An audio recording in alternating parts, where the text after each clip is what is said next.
راغلاست. د رڼو لیدونکو نن بحث کې په شمالي ولایتونو کې په پیلیدونکو عملیاتو خبرې کوو چې مشري به یې جنرال دوستم او د دې ترڅنګ ملتیاوې بهرني ځواکونه کوي. بحث کې مو بلنه ورکړې ده پوزیشنونو کې ښاغلي کابل خان تدبیر ته. تدبیر صاحب ستړی مشئ، ښه راغلاست خپرونې. سلامت.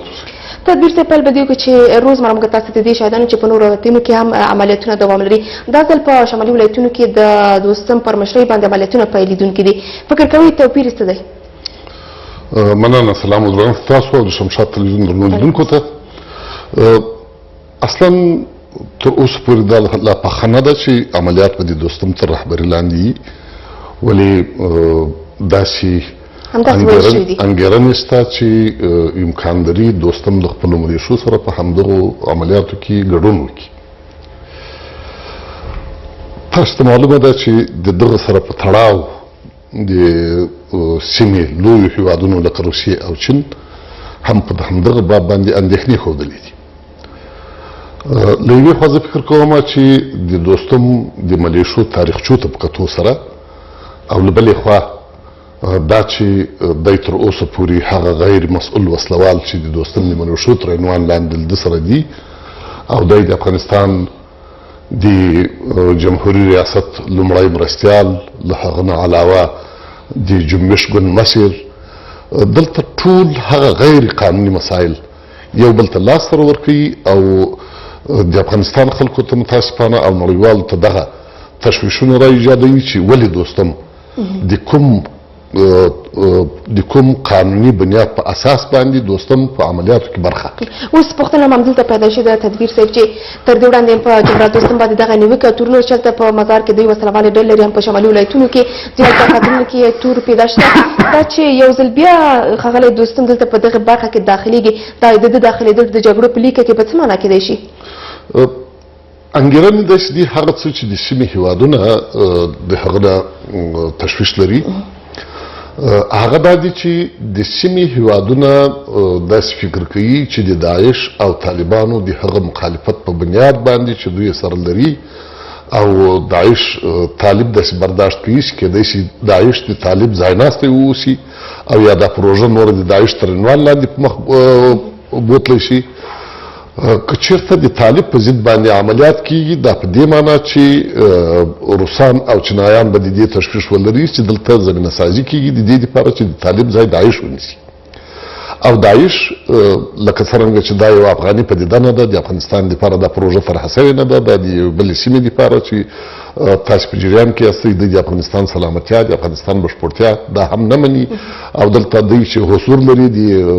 ولایت خراسان تر عنوان لاندې حضور لري. نو د طالب په ضد که عملیات کېږي او په هغه کې دوستم شامل وي دا په دې معنا چې د دوستم موجودیت په همدغو عملیاتو کې د دې زمینه سازي کوي چې له یوې خوا د دوستم بدنامې ملیشې په سیمه کې بیا یو هرج مرج د خلکو په منځ کې بې اتفاقۍ د خلکو د ځینو خلکو په ضد باندې استادګۍ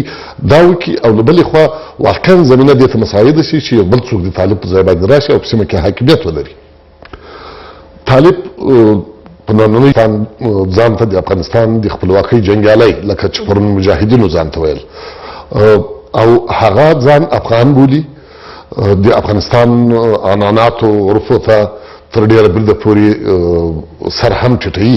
ولې داعش یوه داسې غیر مسلوه سواله ډله ده چې د هغو دپاره قتل هغه کرایي قاتلین دي او دغه پروژه د یو بل چا لخوا چې د افغانستان په ګاونډ کې تر ډېره بریده تمویلېږي، د هغه دپاره جنګیالي روزل کېږي، ورته رااستول کېږي، د ګاونډ په افغانستان په ګاونډ په هېوادونو کې د هغو هوایي ډګرونو نه د هغو له نورو بندرونو نه استفاده کېږي چې دغه په نړیواله کچه جنګیالي چې د داعش په لیکو کې دي دا راپورته شي او افغانستان کې د یوې نوې پروژې د ایجاد لپاره جنګ وکړي. خو که د افغانستان دولت چیرې دوستم ته تر همدغه عنوان لاندې چې د خپلو غیر مسؤلو ملیشو تر عنوان لاندې په شمال کې جنګ وکړي دا واقعا د تشویش وړ خبره ده. اوس تدبیر صاحب تر دې وړاندې جګړې وې زورواکۍ هلته خپل اوج ته رسېدلې وه، دا اندېښنې ډېر زیاتې وې. اوس دا څه سبب شوي دي چې هلته سکاټ میلر هم تللی دی، خپله جنرال دوستم سره هم کتلي دي، بیا وروسته له هغه نه رښتیا هم هلته په شمالي ولایتونو کې د وسله والو ډلو فعالیت شوی دی که نه؟ د دوی د دغه عملیاتو د پیلېدو موخه کوم بل څه کېدای شي؟ برداشت دا ده چې دلته هر څه چې کېږي د افغانستان دولت زه داسې فکر کوم چې په تېر 15 کاله کې هغه رول چې جنرال دوستم درلود او د افغانستان ولسمشر په دوامدار شکل سره د ده له غیر قانوني کړنو سره خپل مقاومت وکړو، حتی د دې ته پرېنښود چې د لومړي مرستیال په حیث باندې په افغانستان کې په نظام کې د خپله دنده سرته ورسوي. زه فکر کوم چې د افغانستان دولت به د همدغې خبرې سره مخالفت وکړي. دا که چا ورته ویلي یو موقته خبره داسې کېدی شي چې یو موقت ډول باندې دوستم ګټه واخیستل شي او هغه په نورو مسایلو کې مصروف شي تر څو د افغانستان سیاسي پروسې دقیقې سرته ورسیږي. ولې زما باور دا ده چې د افغانستان ولسمشر او د افغانستان حکومت په ټوله کې دوستم ته د دې اجازه نه ورکوي چې دی د پخوا په شان باندې د خپلو ملیشو تر عنوان باندې خودسري حرکات ولري، خلک دې ووژني، د خلکو کورونه دې لوټ کړي، د خلکو جایدادونه دې لوټ کړي او په هغو باندې تعرض وکړي په هر ممکن شکل سره چې هغه څوک چې د غیر مسؤل وسلوال تر عنوان لاندې جنګېږي هغه د افغانستان د نظامي سکتور برخه نه ده، بلکې دا هغه څوک دي چې دوی د خپلو مفاداتو دپاره په تېر 40 کاله کې په افغانستان کې جګړې کړي دي او په همدغو جګړو کې دوی بې کچې افغانان وژلي دي، د افغانانو کورونو ته زیانونه رسولي دي، د افغانانو جایدادونه یې غصب کړي دي، د دولت جایدادونه یې غصب کړي دي، بانکونه یې چور کړي او لوټلي دي. دا چې د عفوې تر عنوان لاندې په دوی باندې انتقالي عدالت تطبیق نسو، دا دې ته زمینه برابروي او د دې په اصطلاح باندې پیغام ورکوي ټولو افغانانو ته چې دلته یو نور څه په جریان کې شته. اوس همدغه اندېښنې هم شته ده چې تاسو به خپل خبره سئ چې جنرال سکاټ میلر د افغانستان په نظامي برخو کې ډېر زیات دخیل دی.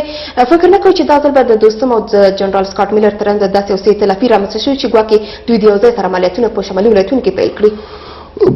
اصل خبره دا ده چې دلته د امریکا د متحده ایالاتو قوتونه او هغه څوک چې د ترهګرۍ تر عنوان لاندې افغانستان ته راغلي دي، په افغانستان کې موجود دي او په افغانستان کې عملیات کوي دي، دوی د هغو کنوانسیونونو نړیوالو کنوانسیونونو په بنیاد باندې چې د ژنیو د کنوانسیونونو په نامه یادېږي دوی نشي کولی چې طرف د جنګ واوسي. د دوو متخاصمو ډلو ترمنځ د جنګ طرف کېدل دوی دپاره د کنوانسیونونو په بنیاد باندې دوی بنا سوي دي. سکاټ میلر نشي کولی چې په افغانستان کې ننني د افغانستان د نظامي سکتور په منځ کې دی له یو چا سره د دې تعهد وکړي چې زه ورته به یو ځای جنګ کوو، ځکه دا افغانان بې اتفاقه کوي، دا د افغانانو د ایستادګۍ دپاره زمینه مساعدوي تر څو دغه جګړه اوږده شي او په سیمه کې د بلې داسې جګړې دپاره چې د هغو دپاره له وړاندې نه انتقالي لارې د انتقالاتو دپاره لارې سنجول سوي دي او په هغو باندې فکر سوی ده چې د یوې بلې جګړې بړستن په افغانستان کې واچوي او د هغه دپاره یو مناسب بستر برابر کړي. نو عرض مې دا ده چې په افغانستان کې ټول حرکات نظامي د افغانستان د نظامي سکتور خصوصا د افغانستان د دفاع د وزارت د اپراسیون لارې باید په لار واچول شي او د هغو تر مطلقې ولکې لاندې ووسي. که د افغانستان وسلوالو قوتونو په قطارونو کې یو ځای کېږي تر هغو مختلفو عنوانونو لاندې او تر هغو مختلفو تشکیلاتو لاندې چې د افغانستان د دفاع وزارت لري بیا او د هغه دپاره د رهبرۍ ټاکنه د افغانستان د دفاع د وزارت لارې وشي، بیا د دې دپاره منطق شته چې همدغه قوتونه په عملیاتو اشتراک وکړي. ولې که د یو خپلسري قوت د غیر مسؤلو وسلوالو یا د پخوانیو ملیشو په شکل باندې دوی په عملیاتو کې او یا په جنګونو کې اشتراک کوي، دا بیا د افغانانو دپاره د منلو وړ نه ده. بله، چین او روسیه هم په شمالي ولایتونو کې له ناامنیو اندېښنه ښودلې ده. څه دي چې د دوی اندېښنې راپورته کړي دي؟ رښتیا هم داسې یو څه شته چې ګواکې چین او روسیه دې هم له دغو اندېښنو او دغو ناامنیو څخه سر وټکوي؟ ما مخکې عرض وکړ چې که چېرته د طالب په ضد باندې د غیر مسؤلو وسلوالو لخوا نه د امریکا او افغان پوځ ملاتړ باندې عملیات کیږي، چینایان او روسان دواړه دې خبرې ورخطا کړي دي چې دلته د طالب بستر په ټولېدو ده او د هغه ځای به یو بله داسې ډله چې هغه یوه کاملا غیر مسؤله او د جنګ د انتقال دپاره کرایه شوې ډله واوسي، د هغه دپاره زمینه سازي کړي. له همدغه عمله ده چې د چین او د روسیې تشویشونه په همدغه برخه کې ډېر زیات دي. مرکزي اسیا په همدغه شکل سره د چین د شینګیانګ ولایت او ځینې نورې سیمې له دې نه متضررې کېږي او هغه خلک تشویش د دې لري چې دغه جنګیالي به د دوی هیوادونو ته چې اوس یې هم د دوی له هیوادونو نه ډېر زیات افراد او اشخاص په همدغو لیکو کې موجود دي، دغه به زمینه د دې برابره کړي چې ولاړ شي همدغو د منځنۍ اسیا او د چین هیوادونو ته او هلته هغه ترهګریز فعالیتونه چې دوی دپاره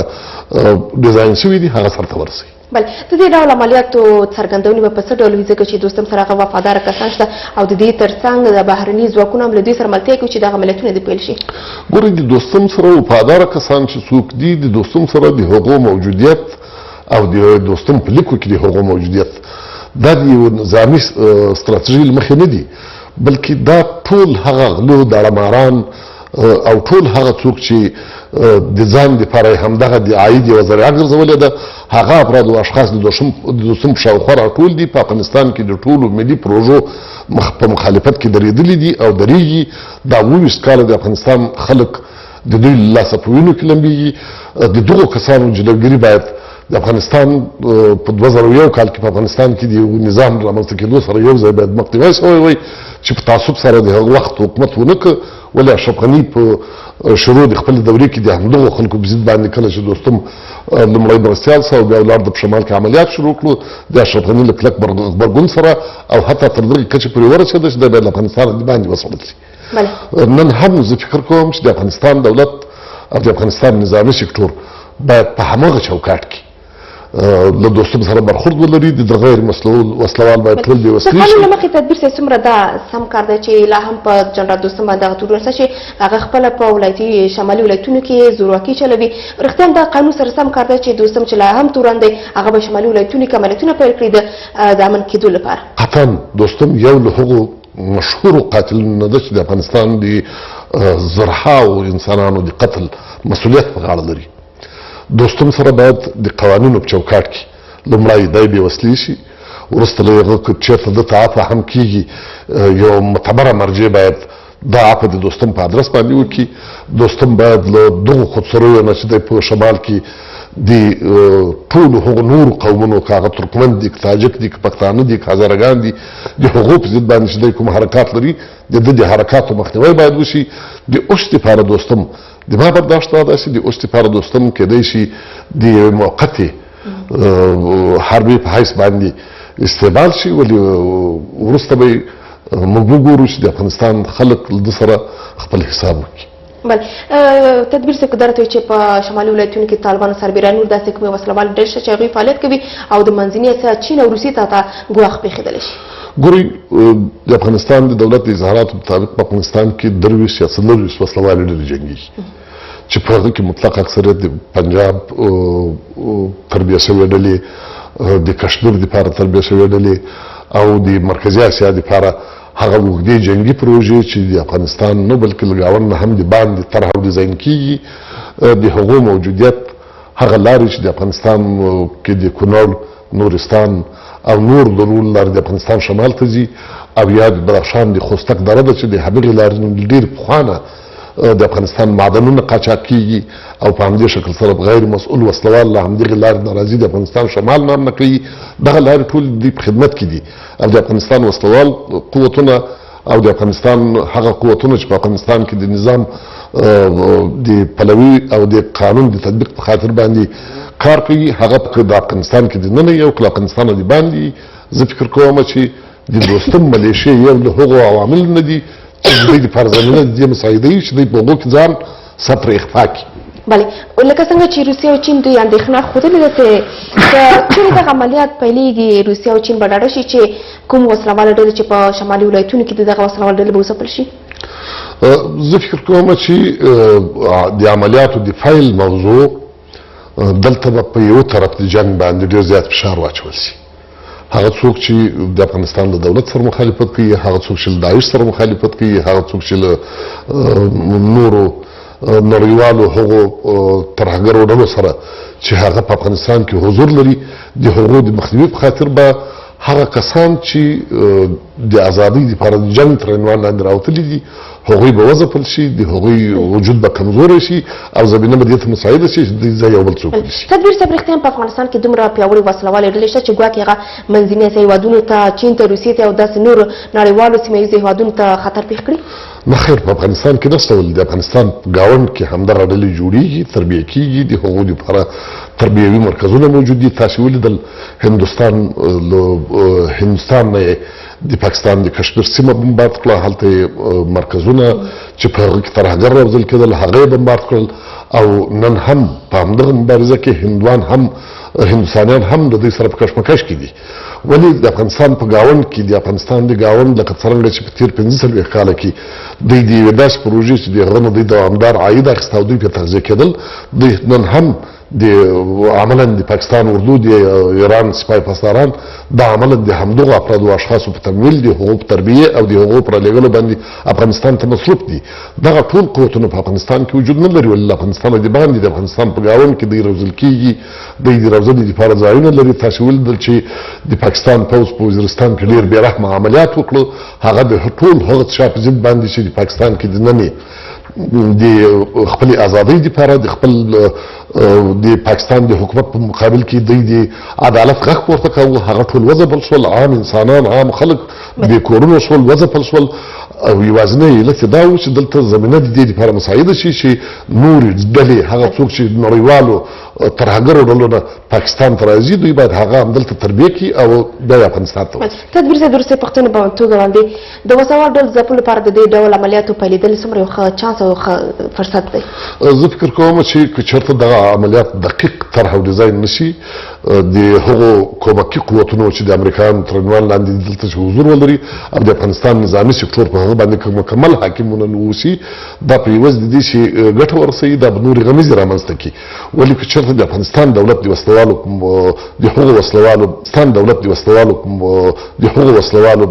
په مقابل کې جنګ وکړي چې هغه لارې بندوي، مکتبونه سوځي،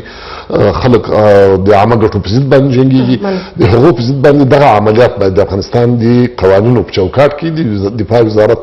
په اپراسیونونو کې مطرح او بیا وروسته د هغه په کار واچول شي تر څو د دفاع وزارت په دې کې د ملکي مرګ ژوبلې د خلکو د سرونو د خوندیتوب او په همدې شکل سره د ماشومانو د شفاخانو او نورو شیانو د مسؤلیت ولري. ډېر زیاته مننه تدبیر صاحب ژوندی اوسئ، د شیخ خپرونې ته راغلی. تاسو نه هم ښه راغلاست. خبرونو دوام ته. ټاکنو ځنډ د امنیتي بحران لامل ګرځي. د جمعیت اسلامي د انسجام شورا وایي د ټاکنو کمیسیون برخلاف لاریون یوه بې ځایه هڅه ده او ټول باید د ټاکنو د پایلې تر اعلان انتظار وکړي. د جمعیت اسلامي د انسجام شورا دغه راز ټینګار وکړ چې د سولې اړوند مذاکرات د افغان حکومت تر مشرۍ لاندې وشي. 2 میاشتې او 15 ورځې له ولسمشریزو ټاکنو تیریږي، خو تر اوسه لومړنۍ پایلې له خلکو سره نه دي شریکې شوي. دې جنجال د ثبات او همپالنې ټاکنیزه ډله لاریون ته اړیستې وه او د ټاکنو کمیسیون په کمکارۍ او سرغړونو یې نیوکه کړې ده. د جمعیت اسلامي د انسجام شورا غړي د ټاکنو ځنډ د امنیتي بحران د راټوکېدو لامل کېدلی شي. تقریبا یا حدودا 3 ماه از انتخابات سپری میشه، باید اعلان نتایج صورت میگرفت یا نتایج انتخابات اعلان میشد. متاسفانه که اعلان نشد و این عدم اعلان نتایج انتخابات تأثیر منفی بالای محیط ما شما، بالای مردم ما شما و بالای کشور ما شما داشته که نتایج میبینیم. حتی امیال قریب است که افغانستان یا وطن به طرف بی‌ثبات و به طرف بحران ببره. د ثبات او همپالنې ټاکنیزې ډلې د جمعې پر ورځ د ټاکنو کمیسیون پر خلاف لاریون وکړ او له کمیسیون یې غوښتنه وکړه چې نږدې 3 لکه رایې د باطلې اعلان شي. د جمعیت اسلامي د انسجام شورا لاریونونه د ستونزې حل نه ګڼي او غوښتنه یې دا ده چې د ټاکنو لومړنیو پایلو ته باید په تمه شي. حرکت‌هایی را که صورت میگیره این راه حل نمیبینم. اینمی مسئولیتی است که مستقیم باید به دوش کمیسیون‌های مربوطه گذاشته شود. هر وقتی که هر کمیسیونی تخطی کرد از چوکات قانون، باید مثل کسایی که از او پرسان بکنن که چرا این رقم تخلفات صورت میگیرد. بنابراین من طرفدار ازی هستم که این پروگرام از طریق کمیسیون‌های مربوطه طی مراحل شود. د جمعیت اسلامي د انسجام شورا د ټاکنو په خوا کې د سولې په تړاو هم خپل دریځ واضح کړ چې دا پروسه باید د افغان حکومت په مشرۍ مخکې لاړه شي.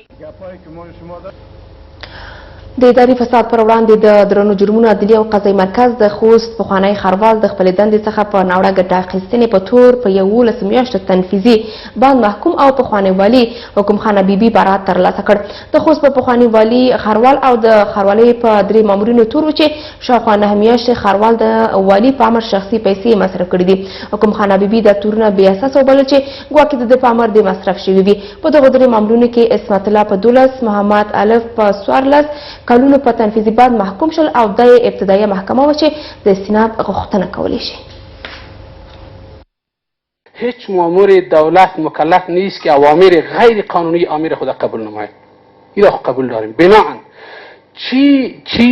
چی مشاروال سے یا همکارای عزیزی ما مکلف شدن که ما امر غیر قانونی را میتم و او را قبول میکنه؟ آیا اداره دیگه نبود؟ عبدالبصیر محمد زی ولد عبدالوکیل را از در اتهام سوء استفاده از صلاحیت وظیفوی طبق حکم فقره 1 ماده 285 قانون جزا با رعایت ماده 17 کد جزا با مدت 11 ماه حبس تنفیذی هرات کې د سړې هوا له امله په نشهیي توکو د روږدو کسانو ژوند له ګواښ سره مخ شوی. هلته د حوزوي روغتون مسؤلین وایي د هوا له سړېدو راهیسې سږ کال 28 روږدي کسان مړ شوي دي. ډاکټران اندېښنه ښایي که چیرې د روږدو د ژوند ژغورلو لپاره اړین ګامونه وانخیستل شي نو ښایي د مړینې شمېره نور هم لوړه شي. د شمیرو له مخې هرات کې له 80 تر 80 زره پورې ځوانان، ښځې، ماشومان او د پاخه عمر کسان په نشهیي توکو روږدي دي. دا د هرات ښار مرکزي واټ دی چې شاوخوا یې هره ورځ لسګونه روږدي ناست او نشې کوي.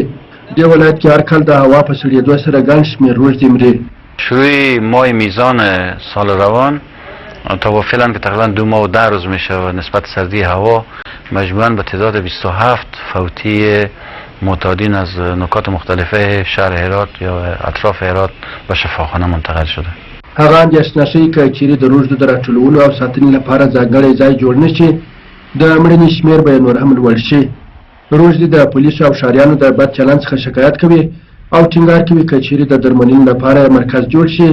چمتو دي چې دغه عمل پرېږدي. کلاب خیلی عقص بزد رو پوز بزدگر از خون کنم است شفاخانه اینجوری کلیک اینجا باش حرام میخوره پول میخوره مریضا چی میدونی قرص پیدا نیست سورنگی به هیچ مرگی نمیده. من بیرون معتاد شدم. سیمه‌ییز مسئولین هم په ښار کې د روږدو له کړاوونو ډک ژوند خبر دي خو حل یې له خپل توانه پورته بولي. اصلی منابع موږ امیدوار یو چې مرکزي ادارات په دې اړه یو اساسي سرمایه ګذاري وکړي، اما اوس د ولایت مقام په هدایت پر اساس کې یو کمیسیون جوړ شوی دی. دا کمیسیون تلاش کوي چې دغه معتادینو د شهر څخه راټول کړي او په یو منظم ځای کې دوی ځای په ځای. په ښار کې د روږدو کسانو موجودیت او ګرځېدل د عامو خلکو لپاره هم په لوی سرخوږي بدله شوې ستونزه بلل کېږي. ایران ته د کار لپاره د ځوانانو تګ راتګ، رواني او اقتصادي ستونزې او اوږدمهاله جګړه په نشهیي توکو د ځوانانو د روږدي کېدو اصلي لاملونه بلل کېږي. شرف الدین کاکړ، شمشاد راډیو تلویزیون،